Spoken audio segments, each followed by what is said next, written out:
Assalamualaikum warahmatullahi wabarakatuh. I am Diniyah Nursari. I am the student of Kadiri Islamic University, Faculty English Teacher Training and Education. In this next occasion, I am going to present about my thesis proposal as the final project of Introduction to Thesis Writing under the title First Language Grammatical Interference of Student Speech, a case study at Al-Madinah Islamic Boarding School. Well, on my chapter 1, I'm going to tell you about the research context and the research questions. In the research context, I tell about language, Indonesian language, English, and the last is interference. As we know, language is something very important to have communication to others. We are, as Indonesian people, Indonesia has many languages because Indonesia has many cultures. But English as international language must be learned for all of the country to have communication to the people around the world. When the people or the Indonesian people learn about English while the first language is Indonesian, it will happen interference. Why I choose Al-Madinah as my research place? Because Al-Madinah use language or use English as their daily conversation since 2016. And the next is about research context. There are two research contexts in my research. The first, what are the forms of Indonesian grammatical interference in English produced by Santri Al-Madinah Islamic Boarding School?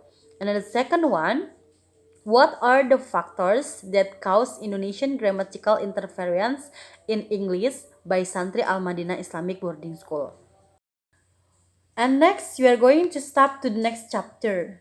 Chapter 2, or the second chapter, is talk about review of related literature.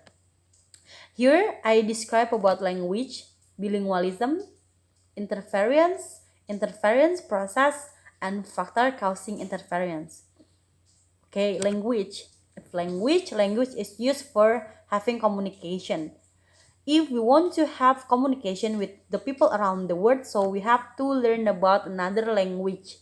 Okay, another language. We learn about English because English is international language. Well, we speak in two languages or more, it's called bilingualism. So, after having bilingualism, interference will happen on it. After that, after having interference, the interference has the process. The first is donor language. Okay, so donor language is the language which gives the influence. The second is absorbent language. This step is the language which receive influence. And then the last is about absorbent element.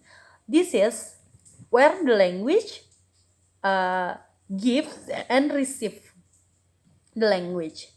And then the factor causing interference. The expert said that many factors cause the interference, but in this research, there are two big factors of causing the interference. The first is bilingualism speakers bilingualism, and the second is about decrease the first language. Okay, and then the next one, the chapter 3. This I'm going to tell you about the research design, data collection method, research instrument, and data analysis. In this research, I use research design as qualitative descriptive. So in this chapter, the research design is qualitative descriptive. For the data collection method, there are 3 steps, that is observations, interview, and documentation. Okay, so the research instrument, because the data collection method is observation, so the research instrument will be observation checklist. And then interview guide, and because I use recorder, For analysis the data, so I use phone as the recorder.